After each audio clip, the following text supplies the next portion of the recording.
This is the 10% Happier Podcast. I'm Dan Harris.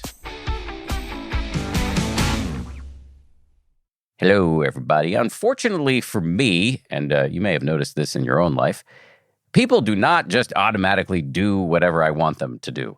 The world does not bend to my will. Not for lack of trying, or perhaps more accurately, not for lack of trying skillfully. Today, we're going to hear from a researcher who has been studying the best ways to influence, to persuade.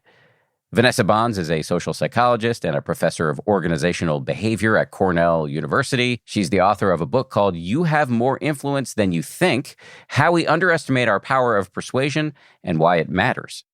In this conversation, we talked about how much we often underestimate our influence, why it's so hard for people to say no, why people are paying more attention to us than we might think, the impact of asking for things in person, the responsibility that comes with being in a position of power, why we should work on getting perspective rather than taking perspective, and what it means to experience your own influence and how we can be more aware of the influence we have. We'll get started with Vanessa Bohns after this. Before we get started with today's episode, a brief word about the very fun topic of anxiety. If you're dealing with anxiety, you're in good company. That is, if you consider me good company. The bad news is that anxiety is unlikely to disappear overnight, but the good news is that you can change your relationship to it. I've seen this play out in my own life over and over again. And this is why we over on the 10% Happier app are relaunching one of our most popular meditation challenges ever. It's called the Taming Anxiety Challenge. It starts on February 6th. In this challenge, you'll hear meditation teacher Leslie Booker and Harvard Medical School Associate Professor Dr. Luana Marquez provide many, many strategies for dealing with anxiety. You'll get videos and meditations specifically designed to help you tame your anxiety, as well as daily meditation reminders to help keep you on track. To join the challenge, just download the 10% Happier app today, wherever you get your apps, or by visiting 10%.com, all one word spelled out. If you already have the app, just open it up and follow the instructions to join. Okay, now on with the show. Okay, 2023 is here. Now it's time to start your healthy resolution. But taking that first step can be a little tricky. Like, wait, which vitamins do I need for my diet? And how do I know which supplements are the right fit for me? That's why Walgreens is here with an easy-to-use vitamin selector tool to help you find, order, and get immunity, health, multivitamins, and more delivered right to your door. So you get out there and make this year your best year yet. Vitamin Selector tool is not intended to diagnose or treat any conditions.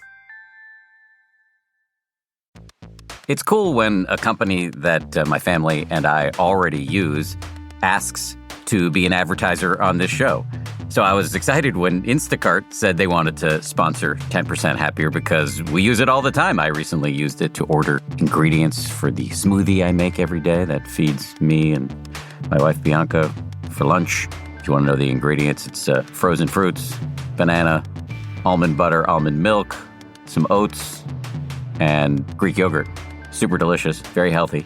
Anyway, Instacart is the leading online grocery platform in North America, and with Instacart, the world is your cart. Fast and flexible delivery in as fast as an hour, or you can order ahead and select a delivery window that works for you. And it's not just groceries. Instacart can also deliver household essentials, pet items, important in our house with 3 demonic kittens, beauty products, electronics, and more. Get free delivery when you cart your first order on the Instacart app and instacart.com. Offer valid for a limited time. Minimum order $10. Additional terms apply.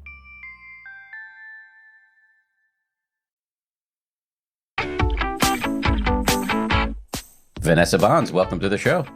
Hey, thanks so much for having me. It's a pleasure. I love to ask this question of people who've gone deep on a very specific issue. In your case, why influence? What got you about this subject matter? It all started when I was a graduate student at Columbia University in New York.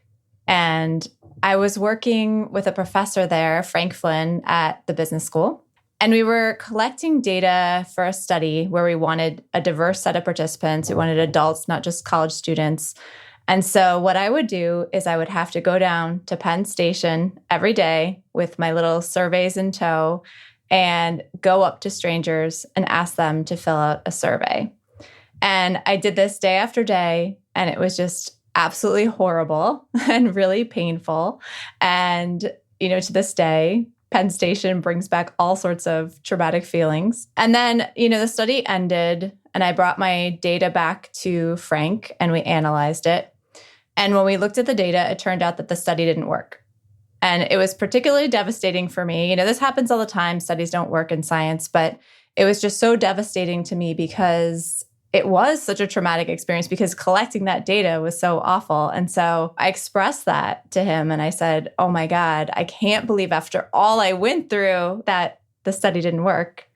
And then he was looking at the data, and one thing I had collected was how many people said yes to me, and also any sort of responses they made if they said no. And he was like, you are describing this horrible experience, but I'm looking at this data, and actually most people seem to be saying yes to you.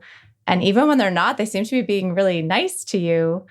So, what's going on? What's this sort of disconnect between how you experienced those interactions with people and how they were actually going? And so that was sort of the start of it, this idea that I could have such a salient emotional experience that felt so sort of, negative in many ways.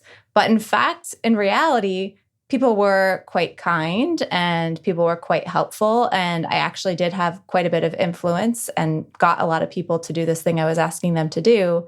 And so that was sort of the beginning of this study. And then seeing it replicate again and again and again in the lab, and seeing how surprised other people are by the influence they have and how much better things go in reality than they are in our head has sort of kept me at it.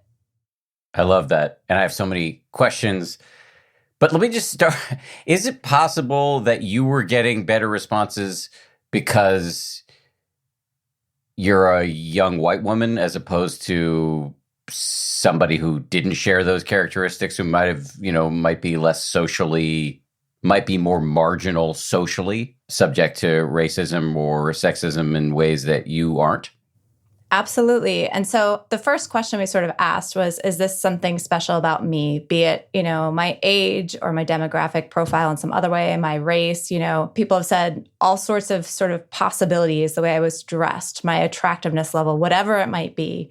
And so the first sort of step before we concluded too much from my personal experience was to bring other people into the lab and have them do exactly what I did. And so we started bringing participants into our lab and sending them out and having them ask people for favors. And we started with the very favor I had asked people at Penn Station. So we said, welcome to the study. We're going to have you go out and ask people to fill out a questionnaire. And before you do that, we want you to guess how many people are going to say yes to you. Then you're going to go out and actually do this and keep track of how many people say yes and come back and report to us what happened. And so now across my studies for 15 years now, we've run over 15,000 people in these kinds of paradigms. And what we find is that, in fact, across all sorts of different demographics, people make this error. They think that people are going to be more likely to reject them than they are. They think it's going to be harder to get people to agree to things or to do things for them than it actually winds up being.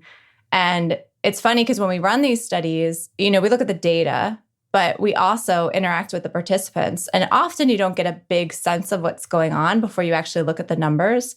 But we bring participants into the lab, and as soon as we tell them you're going to ask strangers for things, there's like this palpable anxiety, right? They're just annoyed that they have to do this. They ask us questions like, what if nobody says yes? What if I don't finish in the time that I have?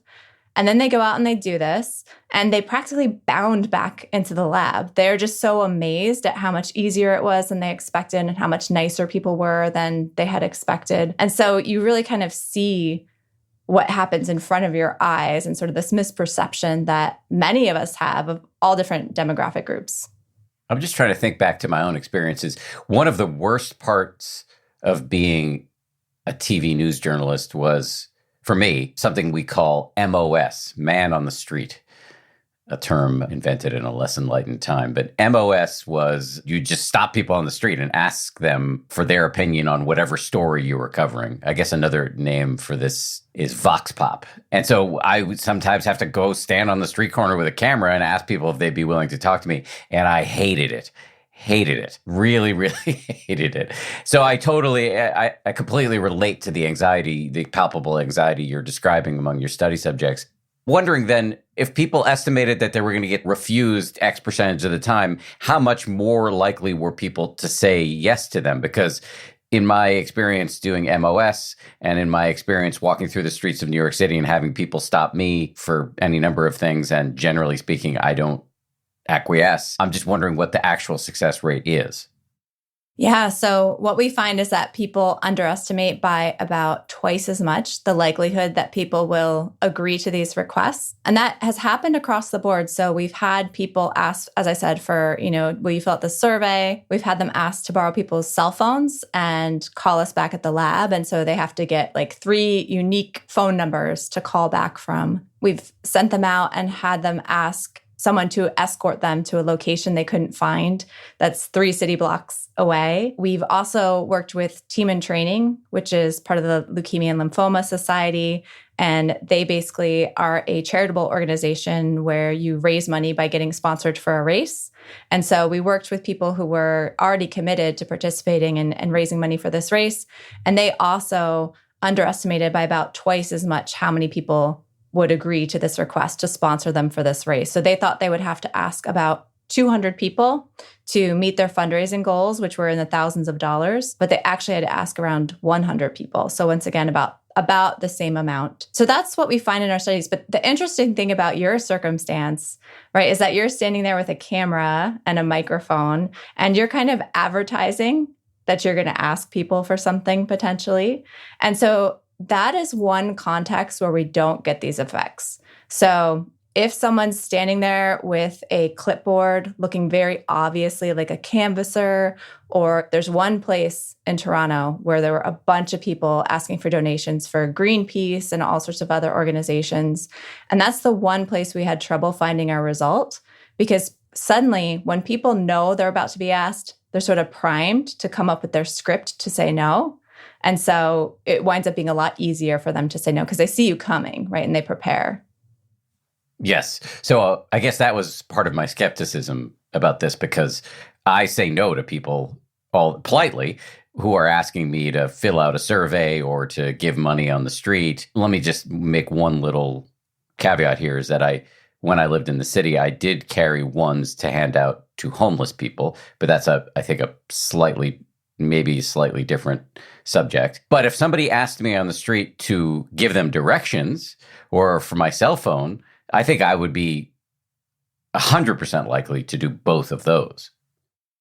Yeah. And so when we talk about the mechanism for this, like the reason is that if you imagine yourself from the perspective that you're suggesting, like the person who's being approached, right? And someone comes up to you and genuinely says, I need to use your cell phone. I need to make a call to my doctor or my friend who I'm meeting up with and my phone is dead. It's really hard to say no in that situation. It's really hard to sort of find the words, even if you don't feel comfortable with it, even if you feel like, I don't really want to give my phone to this person. I don't know if I trust this person. It's so awkward to actually say, no, I'm sorry. You feel like a bad person. You feel like you're insinuating something about the other person, like that they are untrustworthy in some way. And so the awkwardness of saying no actually drives a lot of our effects. But when we're asking someone for something, we really don't realize how much we're kind of putting them on the spot. And so we've kind of used that mechanism to have our participants ask for all sorts of other things, sometimes unethical things, and find the same sorts of results. Okay, so tell me more about that. You found that people can go out and ask for unethical things from strangers, or maybe not strangers, and the yes rates are higher than you might expect? Yes. And so this is, again, because of this mechanism. So there's kind of two things going on, right? We are more helpful than people anticipate us being. And that's true both ways, right? Like other people are more helpful than we anticipate. So there's actually a happy story here. But there's also sort of a darker story, which we find as well, which is that it's also just really hard to say no in the moment when someone's asking you for something. And so to test this, we've run studies where we've sent our participants out and had them, in one study, ask people to tell a simple lie. So we told our participants, okay, you're going to go out and say that you're doing this pitch that you really don't want to do, but you have to get signatures saying you did this pitch as part of your job. And so you're just going to ask people, will you just sign this? I'm not going to give the pitch. I just don't feel like it, but just sign your name here. And so people had to lie for them. And we once again had them guess how many people would agree. And then they kept track of how many people agreed.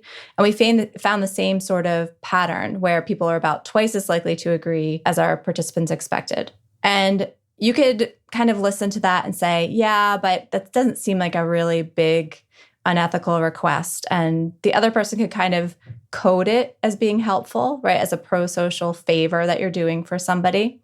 And so we followed it up by trying to come up with a request that was really clearly unethical, that everyone would sort of code as being wrong. And what we did is we sent our participants into libraries with books that we made to look like library books. And we had them go up to strangers and say, hey, I'm playing a prank on my friend, but they know my handwriting. Will you just write the word pickle and pen in this library book?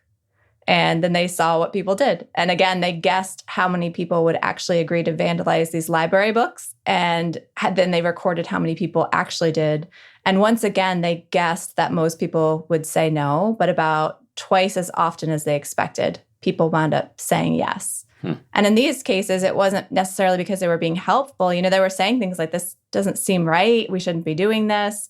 But it was so uncomfortable for them to say no that they wound up doing something that they also found very uncomfortable, which was vandalizing this library book. Why is it so hard to say no? Yeah, so we are a social species. We're evolutionarily wired to maintain ties with the group and maintain relationships.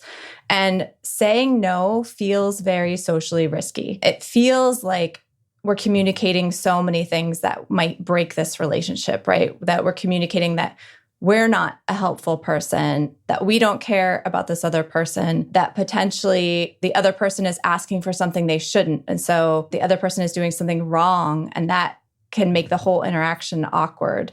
And so when we're in the position of saying no, it feels very socially risky. And in fact, we tend to exaggerate those risks. So research shows that people don't judge us as harshly as we expect when we say no, but we expect this really harsh judgment just for saying no to somebody. Either in your research or just in your applying your wisdom to your field of study, do you have any advice to those of us who have trouble saying no and need to say no more often? I'm asking this for a friend.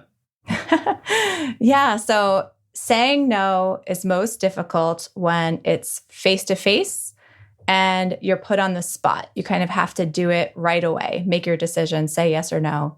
And so the best advice that we have from our research is to buy yourself time to say no. So if someone asks you for something on the spot, you say, let me think about that. You don't have to say no right there because that's really hard for people.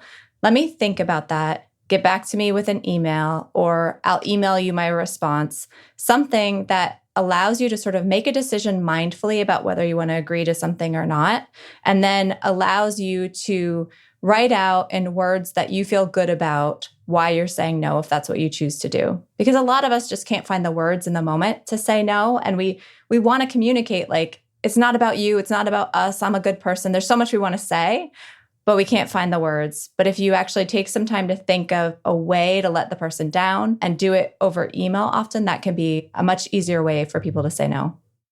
I've heard it argued, and I think I agree with this argument, that it is a form of courageous boundary setting to learn how to say. I think people have argued this on this show, former guests, that it's a courageous form of boundary setting to learn how to say no so that you can maintain your priorities, especially if you've thoughtfully set your priorities about your purpose on the planet. Yeah, exactly. And I think in the moment, the sort of pressure of the situation and the awkwardness and the emotional context of having someone ask for something can lead you to forget your overall priorities and make you feel like you're making one decision when in fact, every time we agree to one thing, we're basically saying no to something else that we won't have time to do. So we can't kind of consider all these things that we are considering doing, considering saying yes to, and which ones we really care the most about, right? Unless we actually are a little bit more mindful, we take a step back and think about the things that saying yes to this thing might take us away from. My former ABC News colleague, George Stephanopoulos, once said to me, when he gets asked things, he tells himself, if this was tomorrow, would I say yes? Which I've tried to apply to a lot of the asks that come over the transom for me. But let me get back to your research for a second. So it seems like you said there's a happy story and a less happy story. So it seems like the happy story is human beings, because we are social animals, are more helpful than we might imagine. And that tendency to be helpful is exploitable through abusers and con men. That's exactly right. So if you need help, it's easier to get it than we tend to think, right? The things that we kind of want to influence people to do or want to convince people to do are actually more within reach than we tend to think. But as you said, that can be exploited. And so it's something, it's a very Spider-Man-y sort of conclusion where it's like with great power comes this responsibility that actually you do want to think twice before you ask someone for something because they may actually find it difficult to say no to you if they don't want to do it. I say that Spider-Man thing to my son all the time. So one of the things you argue in your book is that in the spirit of us having more influence than we might think, that we don't need to pay or be overly assertive, that sometimes in order to get our requests met, we offer to compensate or we make our case very, very strenuously. But apparently neither of those is necessary much of the time. That's right. So we tend to have this default assumption that other people don't want to agree to the things that we're going to ask them or are really going to push back when we try to convince them of something. And that assumption tends to be wrong, but it leads us to either hold back and not ask or just not push at all, or it leads us to go in sort of guns blazing, really overly aggressive. So we may think this person would never agree to do this unless I paid them. And so we offer money. Or we think this person is just clearly not going to listen to what I have to say, so I'm going to go in and make this really assertive argument to convince them. When in fact, the research shows that people respond much more positively to less assertive arguments, persuasive arguments. And also, we found that when we get our participants to either offer people money in exchange for a small favor or just ask for a small favor, that the money doesn't impact actual compliance rates. People are just as likely to do things for free, but our participants think that money is going to make all the difference. And so when we sort of assume that people don't really want to help us out or do things, we try to get them to do things in all sorts of unnecessary ways. I get you on the money, but I'm having some hesitance on the assertive front because I'm just interpolating back into my life, in particular in the rather tumultuous and sharp-elbowed world of television, where I've had the experience often with either junior colleagues or female colleagues where, in particular, a male boss just won't listen until you light your hair on fire. And so how does this anecdotal evidence that I'm presenting you jibe with the quantitative evidence that you've gathered in your studies? Yeah, and I think you make an important distinction that I should make clear. I'm using the word assertive, but aggressive is probably the better word to use because being direct and assertive, right, is a good thing. And often we won't be clear about what we're asking for or clear about what we think and the reasons for it. And so all of that is actually very important for influence. But being overly aggressive, where you're pushing really, really hard, can sometimes just cause people to shut down and there's this backlash. So there's research where people have been asked, for example, in the case of trying to get a loved one to take better care of their health. These researchers ask people, is it better to say, maybe you should try this, like a soft approach, or you've got to do this. And people think that you've got to do this more like aggressive, assertive, it's unclear exactly where that falls, is going to be the more effective message. But in fact, the more subtle, gentle message tends to work better. So part of it could be the context. I'm sure there's some context where you have to be more aggressive or more assertive, potentially because the culture is that way. But there's certainly some context where we maybe over-apply that when a softer approach would be more effective. Coming up, Vanessa Bohns talks about how we often underestimate how much other people are paying attention to us, why we're often too hard on ourselves, and why it's better to ask for things in person or on the phone rather than digitally. That and more coming up. Audible offers an incredible selection of audiobooks across every genre. From bestsellers and new releases to celebrity memoirs, mysteries and thrillers, motivation, wellness, business, and more. As an Audible member, you can choose one title a month to keep from the entire catalog, including the latest bestsellers and new releases. The Audible app makes it easy to listen anytime, anywhere, while traveling, working out, walking, doing chores. I'm currently listening to Sea of Tranquility by Emily St. John Mandel. I loved her previous novel, Station 11, and couldn't wait to dive into this new one. New members can try Audible free for 30 days. Visit audible.com/10% or text 10% to 500-500. That's audible.com/TEN% or text TEN% to 500-500 to try Audible free for 30 days. Audible.com/10%. This show is sponsored by BetterHelp. We're in a new year. Many people are thinking about how they can be their best selves. I would strongly argue that one of the most powerful levers you can pull when it comes to self-improvement is therapy. I've been talking to my therapist for many years. He helps me with everything from interpersonal conflict to intrapersonal conflict, me fighting with myself, to insomnia, to a recent resurgence of claustrophobia I had, which, by the way, is getting much better with his help. Working with a therapist can genuinely help you get to the best version of you. If you're thinking of giving therapy a try, BetterHelp is a great option. It's completely online, convenient, flexible, and affordable. If you want to live a more empowered life, therapy can get you there. Visit betterhelp.com/happier today to get 10% off your first month. That's betterhelp.com/happier.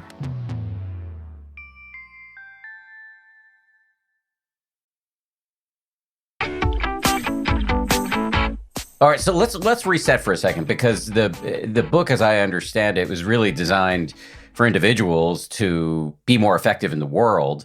And I think I'm quoting you back to you here. You say, when we think about how much influence we have, the first mistake we make is underestimating how much other people pay attention to us.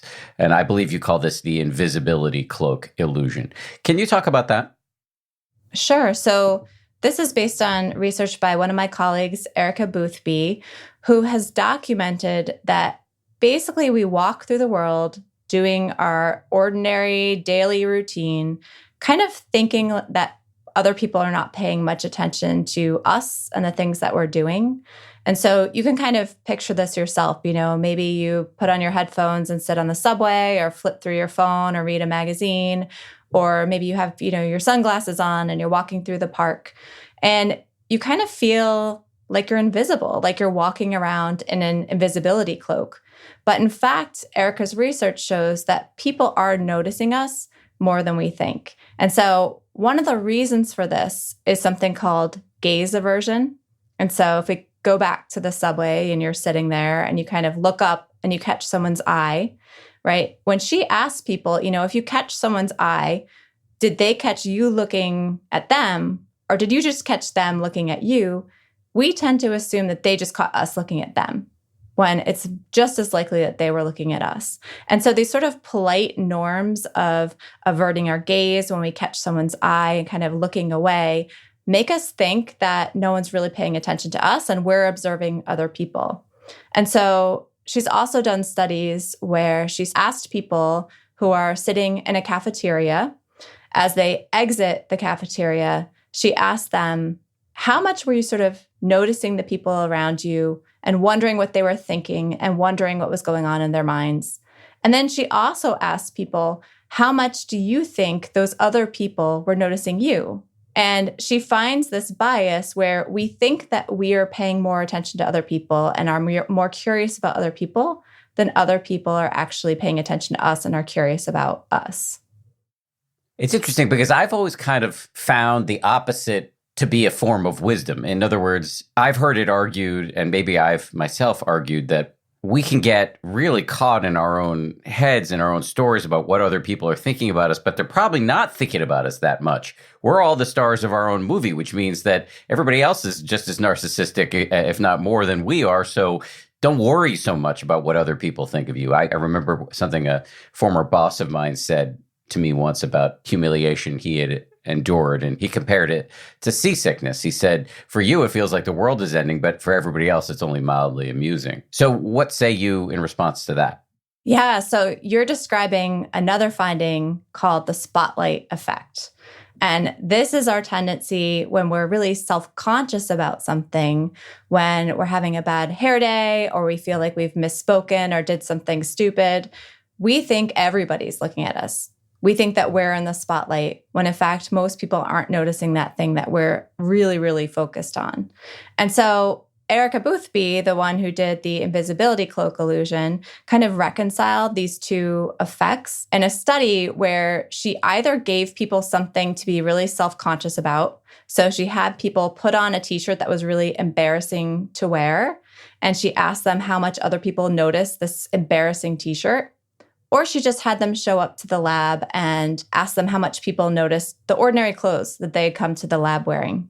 And it turns out that when there's something you're acutely self-conscious about, like something embarrassing you're wearing or something embarrassing you've done, you think everyone's noticing that thing, but in fact, they really aren't. But when you're just kind of going through your everyday life, doing ordinary things, wearing your ordinary clothes, people are noticing you more than you tend to think. And so it means when we're kind of off, when we're not really self-monitoring, that other people are paying attention to us. And it could be with very important things. They could be noticing whether we're wearing a mask or whether we threw something in the recycling bin or whether we littered. These kind of behaviors we may do throughout the day, thinking no one's really noticing, they actually are noticing some of those things. So it's really about expectations. That other people are paying attention to us all the time. But if we're acutely self-conscious, like for all of seventh grade, I had a pimple right here in the crevice of my nose, and I thought everybody was noticing that all the time. They probably weren't noticing it as much as I thought they were. By the same token, I might have felt like a complete loser in seventh grade. Nobody cares. Nobody notices that I'm even walking through the hallways. This would be on other days. And on those days, actually, people were more aware of my presence than I would have given myself credit for. And it really comes back to, as I said before, expectation. Yeah. And I think it comes down to, I'd say, I would call it focus, kind of like, what are you really focused on? And most of us, we're looking out at the world, looking around us. We don't see ourselves when we're looking through our own two eyes. And so we're not really part of sort of the main features of what we're observing. And so for the most part, we're not super, super focused on what other people are looking at on us. But then as soon as we're self-conscious about something, we become really focused on that and assume that everybody is. And so I do think it's a very sort of heartening, reassuring story that we kind of mean more in the landscape of the world as we walk around than we think. People are noticing us. We are having an impact, but not in these ways that we're really worried about. So this is all very interesting, but where does the rubber hit the road as it applies to influence? So there's several different ways that this can impact the influence that we have on other people. One way is through something called behavior contagion. And so this is basically the tendency of behaviors to spread to other people. One person sees me do something and notices me doing that more than I realize that they do. And that impacts whether they go on to do that thing, right? It tells them sort of what the norms of the situation are. And that leads them to do that more and leads their friends to do that more, et cetera. So one example of this by one of my colleagues, Bob Frank, is the idea of solar panels in neighborhoods. And he talks about how if you look at neighborhoods from sort of an aerial view, you see these clusters of solar panels where people see their neighbor put up a solar panel. They notice them doing that. They kind of are curious about why they might be doing that. What advantages might that have? And as you are curious about other people, you're basically playing the decision out in your own mind, right? I wonder if we should do that. And then that leads you to be more likely to actually adopt that behavior. And so you sort of see behavior spreading almost like a disease, right? As these sort of solar panels pop out. So that's one way through this behavioral contagion. Another way is that one thing we do is that we know that other people like us more when we say things that we think they want to hear, right? And so if I'm in a meeting, for example, and I notice that you're in this meeting, I'm going to sort of talk about things in a way that I think is going to be amendable to you. And this is called audience tuning. So you can imagine a situation where you have an audience full of men or an audience full of men and women, and maybe you're talking about like HR benefits or something. And it's more likely that I'm going to think talking about maternity leave will appeal to the women in the room. And so I'm more likely to bring that up and talk about why that's important. And there's another phenomenon called the saying is believing effect. So now I'm talking about why maternity leave is important because I think that's going to make you happy and I want you to like me. And that's now making me think, actually, that is really important because you're nodding and I'm saying it. It seems like maybe that's a really good idea. And what's so fascinating about that is that the people in the room are essentially influencing what the speaker believes without saying a thing themselves. Just because we guess what that person wants to hear, we say it, it's confirmed through this sort of affirmation of them nodding. And now I'm thinking, actually, that was a pretty good idea that I thought that they would like, and it turns out they like. Again, all of this is just so interesting. The human animal is so interesting. And I'm trying to get a sense of like what you would advise us based on these findings. How do we conduct ourselves in the world and have the kind of influence we want based on what you have learned about, you and your colleagues have learned about how humans conduct ourselves? I think in general, we find that people notice us more than we think. They listen to the things we say and believe them more than we think. And they do things for us more than we expect. And so that means that we should show up, right? Even if we show up to the table and we don't know if we're really going to say anything, our representation there actually does matter because other people, even if we don't say anything, other people might talk about an issue more because we're there. And so we can impact the conversation in that way. But then also the things that we do say actually have more impact than we realize. And then if we actually ask for some change, we are more likely to get that change than we tend to assume. So show up and speak up. So show up, definitely. Even if you're not going to speak up, even better, speak up, right? And even better, actually ask for something specific. You've also said that we tend to be too hard on ourselves in our postmortem analysis of our comments or requests. Why is that important in this context?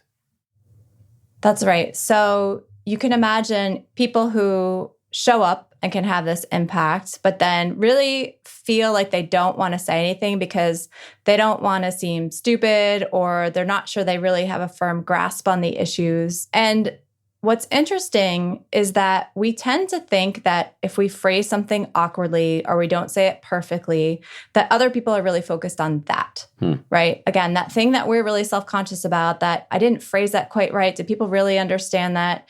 Is not really what other people are focused on. And if you ask people sort of, what did people say in that meeting?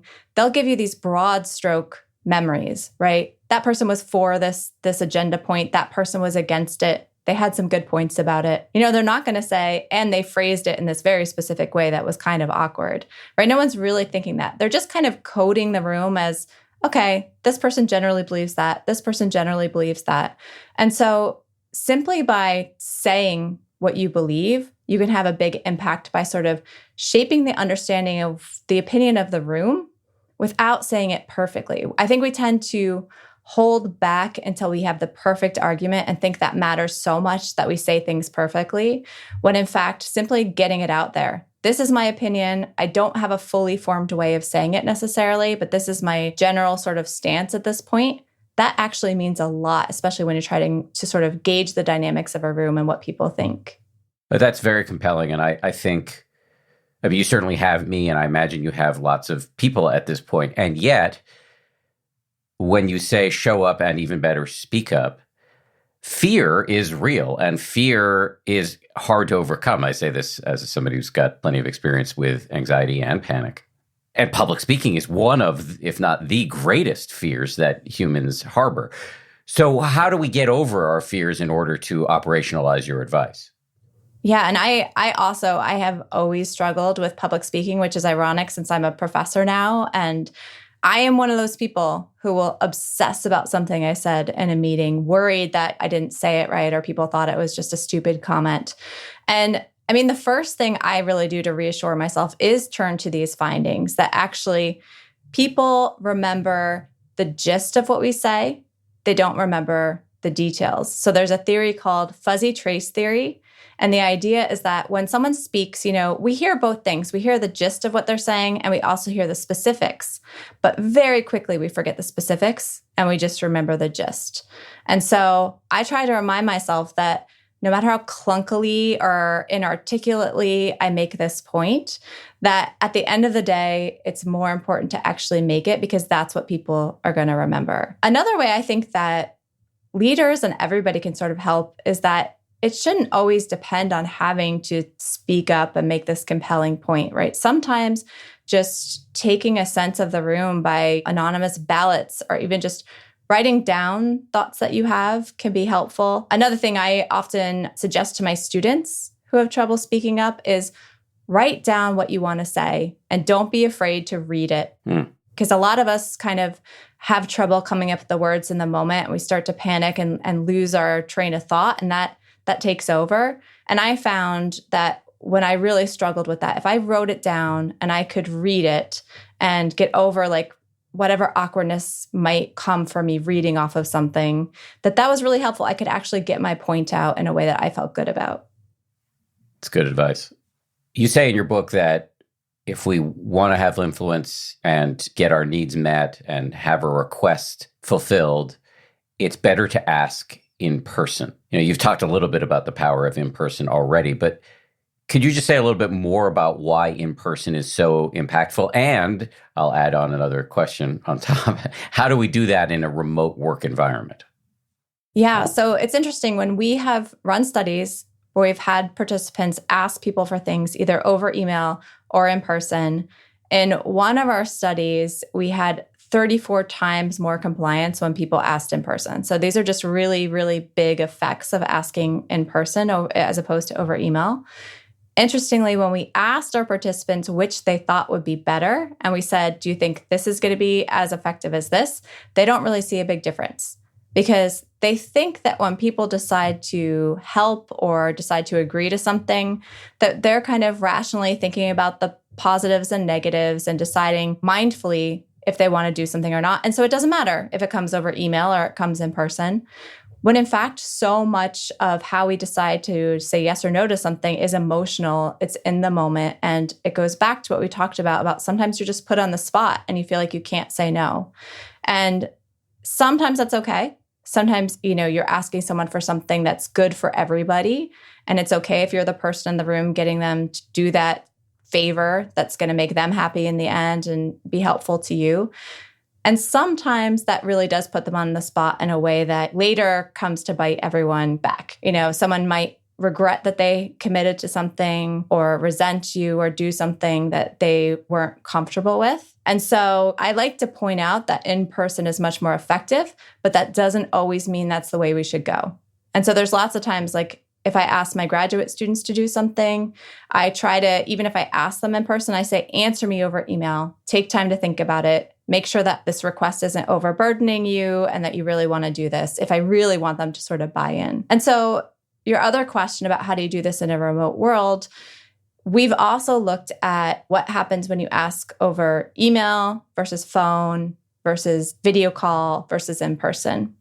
And what we find is that in person is better all around if what you're looking for is compliance. And so there is something fundamentally different about being in the room with someone. But if you can't be in the room with someone, it's still way better to pick up the phone or do a video call than it is to send them an email. And so even though many of us are zoomed out at this point, I think even just picking up the phone, we didn't find a difference between video calls or phone calls, but picking up the phone still has that sort of urgency where you're talking in real time. There's this humanization where you're hearing another person's voice. So there's that emotional connection. And so I think that is the sort of next best thing that you can do if you're asking for something. Two stories from my own life coming to mind in response to this whole conversation. One is I recently had this experience that I found pretty unpleasant. Well, part of it was pleasant. I gave a TED Talk. I'd never given a TED Talk before, and I gave a TED Talk. That was very pleasant. But then when it was set to be released, I was encouraged by the folks at TED and also my own team to basically ask everybody I know with a sizable Twitter following to tweet it out or put it on Instagram or Facebook. And I was really dreading doing this, really dreading. I hate doing things like this.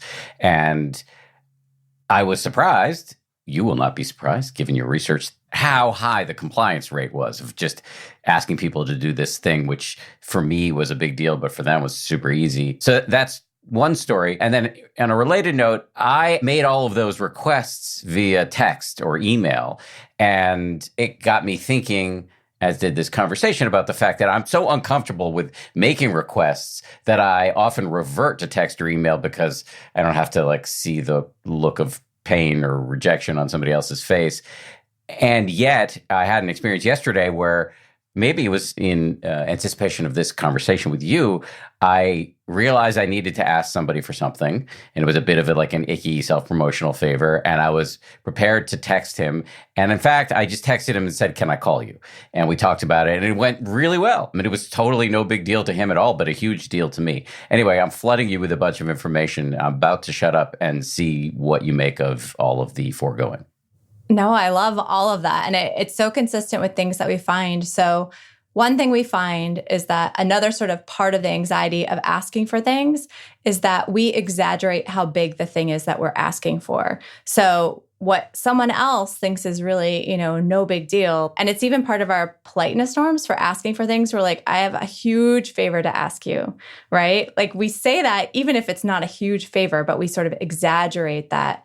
And the other person on the other side, the politeness norm is to be like, oh, that's no big deal. Don't worry about it.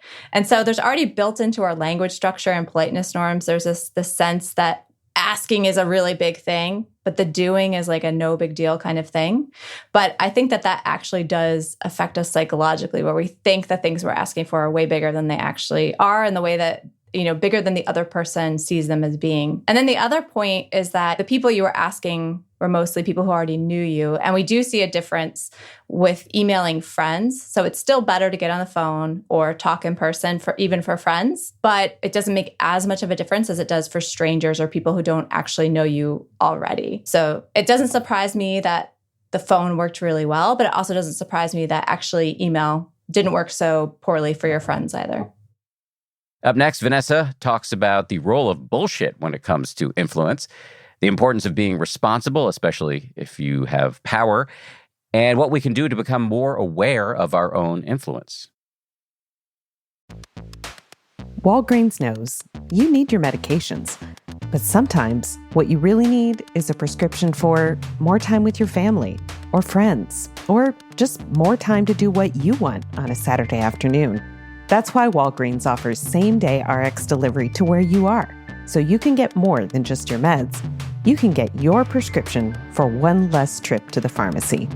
Deliveries available on eligible prescriptions only. See details at walgreens.com/prescription delivery. The world is full of inspiring people who've achieved unimaginable feats. Some have scaled the tallest mountains. Others have created music beloved by millions of people. Whose Amazing Life is a podcast from Wondery that celebrates these one-in-a-million stories. Each episode walks you through the life journey of a legend in their field.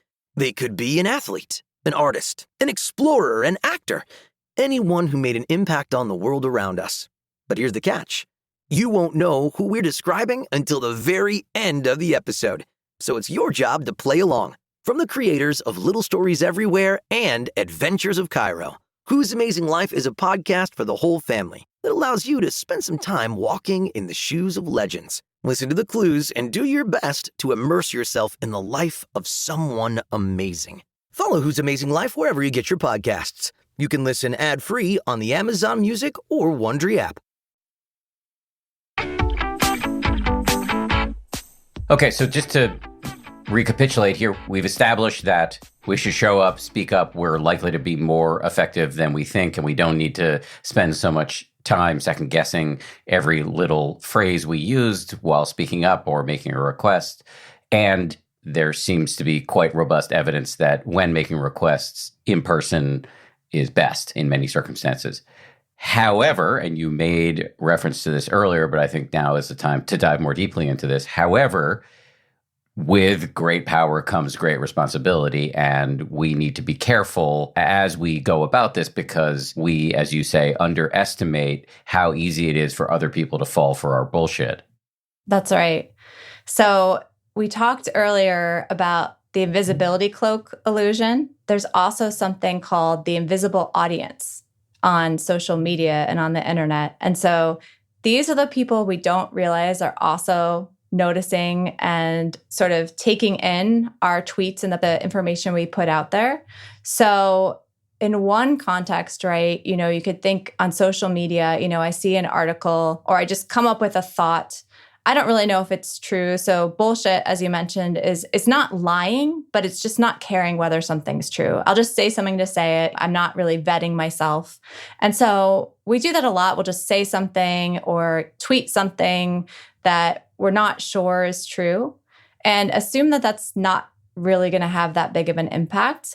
But in fact, our impact tends to be much bigger than we think because many more people are seeing that information we put out there. Same for sharing with other people. So there's something called the truth default, which is that when we say something, even if we don't know if it's true, the person we say it to tends to assume that we're telling the truth.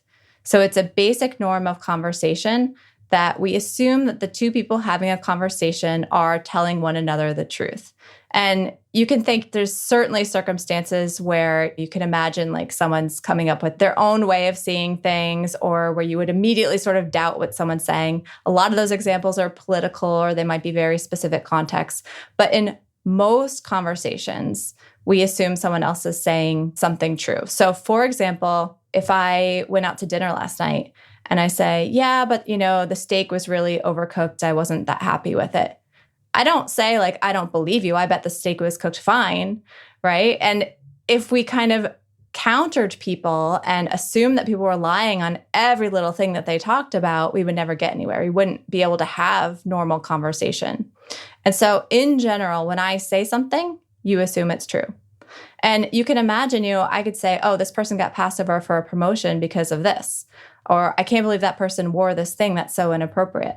And now I'm conveying my own norms that may or may not be true, passing along gossip potentially. You're assuming what I say is true. You're passing it along to other people. And so there's this proliferation of bullshit potentially that goes even farther than we even imagine it going. First of all, just to say, I love that bullshit is a scientific term here. But it's worse than just bullshit because it's toxic bullshit at times. If I underestimate my influence, especially, and we'll talk about the fact that I have positional and societal power, if I underestimate my influence and I'm just saying things casually that might be, mildly derogatory about another person or about an organization, those ideas can metastasize in ways that are really pernicious.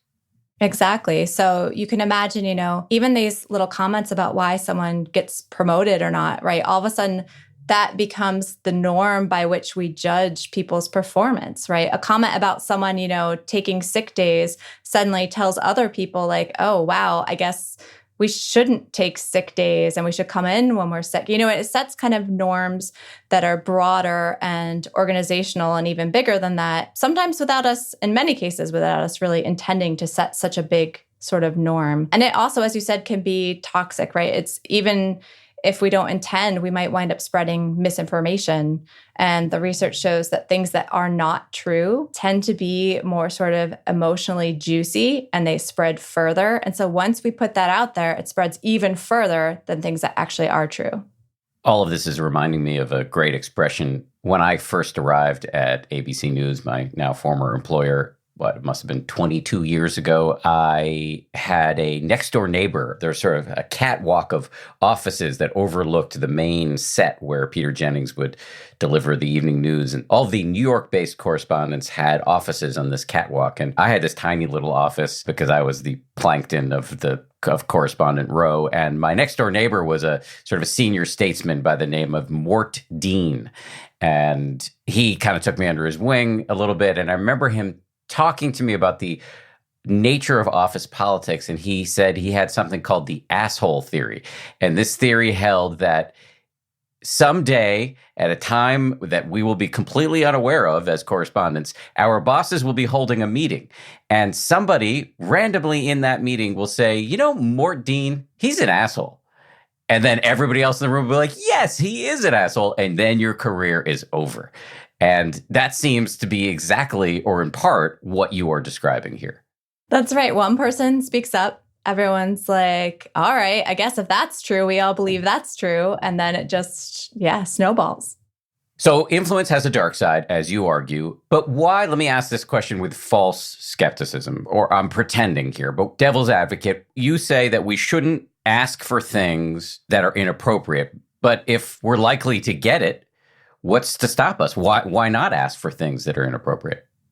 Yeah, so this is why I really do sort of call on people as a major takeaway from the book to take responsibility and try not to do that. Because in the end, if we get people to agree to things that are inappropriate, first of all, it can come back to hurt us, right? Once that comes out or once that becomes potentially a pattern. Most people don't ask people for one inappropriate thing. It usually is more of a pattern. And also, you kind of break the trust in that relationship. All of a sudden, that person feels like they can't trust you. They felt like they couldn't say no. They feel like this loss of autonomy. And so you could lose relationships. You could push people out of the workplace. One context I talk about in particular is the Me Too movement. And a lot of the same dynamics we talked about, where someone will agree to vandalize a library book, even though they find that really uncomfortable, because it's even more uncomfortable to say no. In the workplace, right, when these are colleagues, potentially bosses, people who, you really don't want to upset and ruin relationships with, if someone asks you for something inappropriate or asks you out on a date and you want to say no, or asks you for something else that you want to say no to, it could be really, really hard to say no. And there's research showing that people will accept romantic advances from people that they don't really want to go out with because of these dynamics. And it also shows that even saying no can have sort of long-term repercussions that the person who asked doesn't actually see. Like, that person wastes energy thinking about this, talks to other people about this, sometimes considers switching jobs and careers. And so there's a lot that feeling sort of put on the spot, like you can't say no, can lead to that we'd rather not. What is the difference between power and influence? So power is a form of influence. So power is when you actually have control over somebody else's outcomes and resources. So if I have power over you, I can take things away. I can fire you. I can give you raises. I can control the tasks that you're assigned to. You can have influence without having power. So influence is just changing the way someone thinks or feels or does something. And so you can do that because you have status, which is different from power. So status is having respect. So it's possible that I'm very influenced by someone who I respect, but they actually don't have any power over my outcomes. And you can also be influenced by people you like, people who actually you have power over. You could be influenced by because they have good ideas or they have informational influence, or again, you just like them. And so power is a very specific kind of influence that can come through this coercion and rewards and things like that. And you write that power can lead us to underestimate our influence even more. Can you say more about that? Yeah, one of the interesting things is that you think of power as this formal form of influence. And so you would think people in positions of power are super aware of the influence that they wield in their position. But in fact, the research suggests that people in positions of power may be even worse at seeing the influence they have. My colleague, Adam Galinsky, has used this phrase: when you're in a position of power, your whisper sounds like a shout. And so there's this idea that you have that much more influence when you're in a position of power, right? But you may not realize that when you are whispering, it's interpreted by other people as a shout. So if I give a mild suggestion, someone else might see that as a command. And so there's a few reasons for that. Research shows that when we're in positions of power, we're less likely to take the perspectives of other people, and we're worse at doing it. So if I'm trying to guess how you're feeling about something and I'm in a position of power, I'm more likely to be wrong. And, that sounds really bad, but it's kind of just practical, because if you're in a position of power, your outcomes aren't as dependent on other people as other people's are on you. And so you don't need to get in other people's heads and figure out what makes them happy and what makes them mad the way that people who aren't in power have to do for you. And so you just don't do it as often, and you lose practice, and you're worse at it. Another thing that being in a position of power does is it takes away many of the situational constraints that we tend to feel. So we don't feel like we have to conform to the norms of the situation. We feel like if someone asks us for something, we feel like we can say no more easily. And the problem with that is that we forget that other people are operating under different constraints than we are. And so we assume that if we ask someone for something and they think it's inappropriate or can't do it, that they'll say no to us because that's what we would do in that situation. But we forget about the power dynamic and that other people feel more constrained and like they can't really say no to us. And a million misunderstandings ensue. You've said that when people are reminded of the responsibility that comes with power, they want it less. What's that all about? That's right. There's really kind of two components of power. One is the opportunity that power gives you. So now, you have a chance to set the agenda and push things in a direction that you're excited about. And there's opportunities for growth. But then, of course, with those opportunities comes this responsibility. Because if your agenda doesn't work, it's not just you that is affected, it's also all the people under you, right? It's also the organization. And many of us immediately think of the opportunities that come with power and forget about the responsibilities that also come with it. And so in research, when people are reminded that actually you may make some money, but then you have to decide how much money everybody else in that group gets, and you're going to be responsible for allocating that and dealing with any fallout of that, all of a sudden people are like, that doesn't sound so fun. I'd rather not have that position of power. Kara Swisher, one of my favorite podcasters, she's a tech journalist. She's got several podcasts, but on the Pivot podcast that I particularly like, I heard her say that many people talk about inbox zero, getting their inboxes to zero. She thinks a lot about employee zero. So she has nobody reporting to her. And I found myself feeling a ton of empathy for that position. It's true. Being responsible for subordinates it's a lot of work, especially if you care. That's the thing. If you really care about helping them to improve and being a good mentor, it takes a lot of work. Okay. So in your book, you talk about some research-based strategies for helping people become more aware of their influence over others. I'll walk you through them so that you can walk us through them. The first is visualizing. How does that work? That's right. So we talked a little bit earlier about how when we're sort of looking out at the world through our own two eyes, we can see what everybody else is doing, right? We could see the way that those people are impacting one another. We could see the way that those people are impacting us. But what we don't see sort of naturally in that scene is ourselves and the ways in which we are potentially contributing to group or relationship dynamics.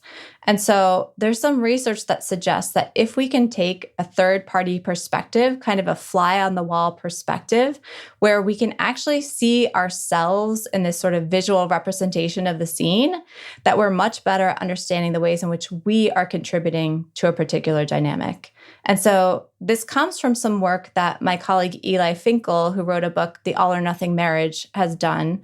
So what he did is he assigned to newlywed couples, he either assigned them to a control condition or he assigned them to an intervention condition where he had them 3 times over the course of a year just write about an argument they had had from the perspective of a third-party observer. So just remember this argument you had with your spouse, but remember it from someone outside of the couple, right? And what he found was that people who did this just 3 times a year wound up not experiencing the typical drop sorry to say it, but the typical drop that newlyweds experience in their relationship satisfaction over the next 2 years, because they were sort of able to see how they were contributing to these dynamics, and they were able to sort of cool down their intense feelings in those arguments and sort of take a more abstract third-party perspective. And so that's a suggestion I make more generally, right? Just try to get out of your own head and pay attention to the things you're doing that are contributing. Your next suggestion is getting perspective rather than taking perspective. What's the difference? Yeah, so many books and resources tell people that we should take perspectives more, that we should try to get into other people's heads more and understand what they're thinking and feeling. And that would be really good for understanding how we're impacting other people, of course. The problem with trying to take perspective is that we never get out of our own heads. So we try to guess what somebody else is thinking or feeling, but that guess is based on our own history. It's based on what we hope that they're thinking and feeling. It's based on stereotypes we might have of them, our impressions of them as a person. And so it turns out that when you tell people, try really hard to take the perspective of this other person, we're really bad at it, but we don't realize it. We think we're good at it, but we're really bad at it. And so some researchers, Tal Ayel and Nick Epley, have looked at what happens when instead of trying to take perspective, you actually get perspective. And the way they define that is by actually getting information from outside your own head. So they have people actually ask somebody, what do you think about this thing? And then they make a judgment about what that person actually thinks about that thing. And of course, they're wildly more accurate, right? It's no surprise. The thing that's more surprising is that they don't realize they're so much more accurate when they actually ask questions than when they just try to guess. And so the big sort of takeaway from that is not to make assumptions and not to try to guess what's going on in someone else's head, but as much as you can actually collect outside information, ideally from asking them directly or asking people around them directly, or even reading information that might give you some outside insight, the more accurate you're going to be about figuring out how the things you're doing might be affecting them. Finally, you recommend experience our influence. What does that mean? So that's really a recommendation to go ahead and test out your influence and see for yourself that it winds up being bigger than you realize. And so this is constrained, of course, to the sort of positive domains that we've been talking about. So it's not like go out and, sexually harass people and ask for inappropriate things. But there's so many ways in which we can test out our influence where you get this sort of immediate feedback that people are actually responding to you more positively than you think. They're doing things for you more frequently than you think. And so one way to do this is to basically do for yourself the kinds of experiments that I put my participants in. So go out and ask people for things and see if they agree. So this is based on kind of more of a game than a real therapy, but there's something called rejection therapy where people basically play this game where they get a card or they get something that tells them to ask for something kind of wacky, and they go out and make these requests and they try to get rejected every day. So it could be requests like, can I speak on the intercom at Target? Or, you're walking down the street, like ask a stranger to dance with you down to the end of the street. These kind of crazy things. And what people who do this find is that it's actually harder to get rejected than you think. And that when people reject you, it's actually way less painful than you expect. People are actually quite polite and kind about it. And so that's one way to sort of test out your influence. Another is through expressing compliments and gratitude. We also have research showing that we underestimate how good simple compliments make other people feel, even just really simple, superficial compliments that convey some genuine respect and appreciation. And if you just sort of make the effort to go out and give a little compliment when you notice something you like about somebody else, you'll realize that that really makes their day and also actually makes you feel good as well. We've covered a lot of ground very quickly here. Is there anything, this is an example of my getting perspective rather than taking perspective. Is there something I should have asked but failed to ask? I think we did cover pretty much everything. That was a lot. Does all of the research go out the window when we start talking about children? Because getting my 7-year-old to do anything is very hard, and I'm not sure any of these techniques will help me. I know. I actually find it very helpful with my kids in this way. So I have found that the sort of gut tendency is to keep saying something over and over to drill it into your kid's head, right? I'm just going to keep telling you this thing that you keep not listening to me about. But I've been really surprised when I say something once and my kid comes back hours later or days later and is like, when you said this, this is what I'm thinking about it. And so I still think a lot of these things do apply, that at some point people tune out when you are being like super assertive and repeating yourself over and over, and that actually they hear things that we say. They don't necessarily acknowledge it in the moment. And I think with kids, they especially don't like to acknowledge it in the moment that they've heard you and maybe are thinking about it. But I think it gets in there somewhere. We have to kind of trust that the things we say are actually percolating there, and may find their way in days later. This has been a fascinating interview. Thank you very much for coming on. Thank you so much for having me. It's been great. Thanks again to Vanessa Bohns. Great to talk to her. Thanks as well to everybody who worked so hard on this show. 10% Happier is produced by Justine Davey, Gabrielle Zuckerman, DJ Kashmir, and Lauren Smith. Our supervising producer is Marissa Schneiderman. Kimmy Regler is our managing producer, and our executive producer is Jen Poyant. Scoring and mixing by Peter Bonaventure of Ultraviolet Audio. We'll see you next time for a brand new episode.